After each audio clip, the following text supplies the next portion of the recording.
Olá! Hoje a gente vai, abrir a carteira para entender de verdade as ferramentas financeiras que usamos todo santo dia. Vamos mergulhar nisso e tudo começa com aquele pedacinho de plástico que a gente leva para todo lugar.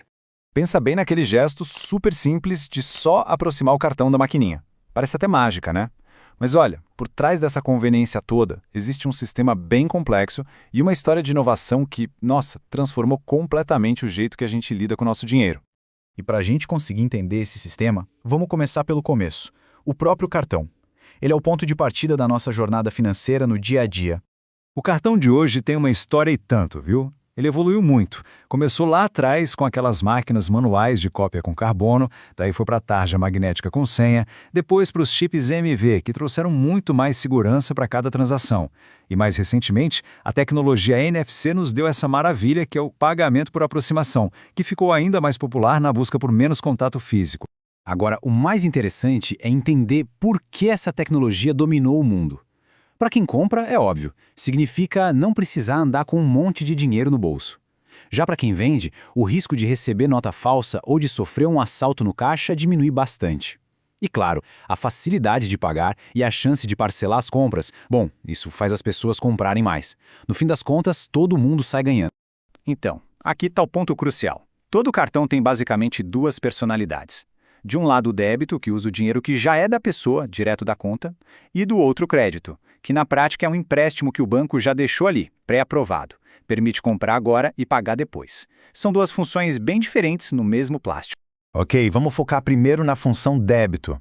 Para gastar o dinheiro que a gente tem, ele precisa estar em algum lugar, certo? Então, vamos dar uma olhada nas contas que alimentam essa função do cartão. A caderneta de poupança é, talvez, a porta de entrada para o mundo dos investimentos para muita gente aqui no Brasil. É tida como de baixo risco, tem a garantia do FGC, tem um certo valor, e, uma curiosidade, o dinheiro que fica lá parado ajuda a financiar o setor imobiliário do país. Agora, guarde bem esse número, 8,5%. Ele é a chave de tudo para entender como o dinheiro rende na poupança. Tudo vai depender se a taxa básica de juros da economia, a famosa Selic, está acima ou abaixo desse valor. A regra é bem simples, na verdade. Se a Selic estiver acima de 8,5% ao ano, a poupança rende um valor fixo. Se estiver abaixo ou igual, ela rende uma porcentagem da própria Selic. Ou seja, 8,5% é o número mágico que muda a regra do jogo. Ah, e um detalhe importante. A outra parte da fórmula, a tal da TR, está zerada há anos, o que simplifica bastante o cálculo. Certo? Agora vamos virar a chave.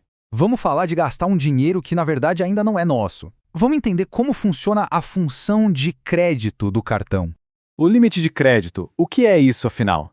Nada mais é do que a quantia que o banco confia em emprestar todo mês. Funciona como um crédito automático. Até aquele valor, o banco garante que vai aprovar as compras. E esse limite, claro, é definido com base numa análise de crédito de cada um.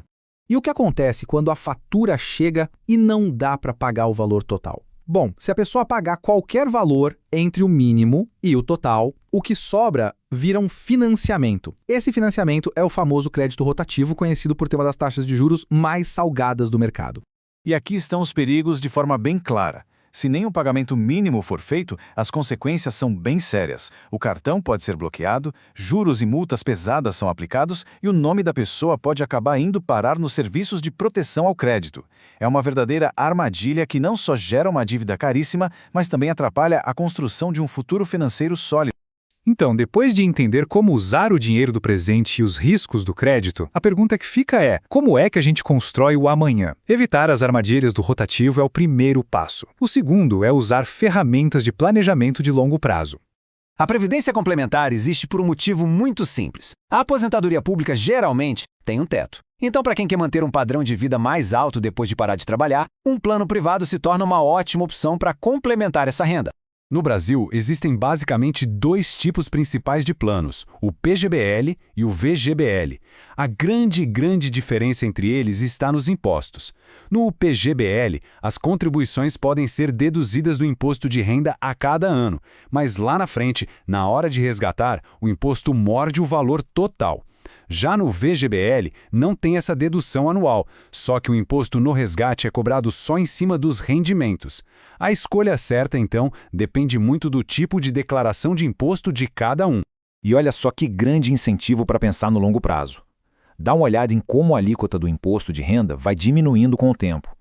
Se o dinheiro ficar investido por mais de 10 anos, a taxa pode cair para apenas 10%. É uma recompensa bem clara pela paciência e pelo planejamento, não é?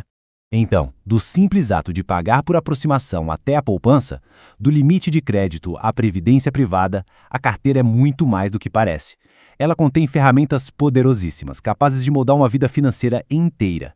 A questão que fica no ar é como essas ferramentas estão sendo usadas para construir o futuro que se deseja.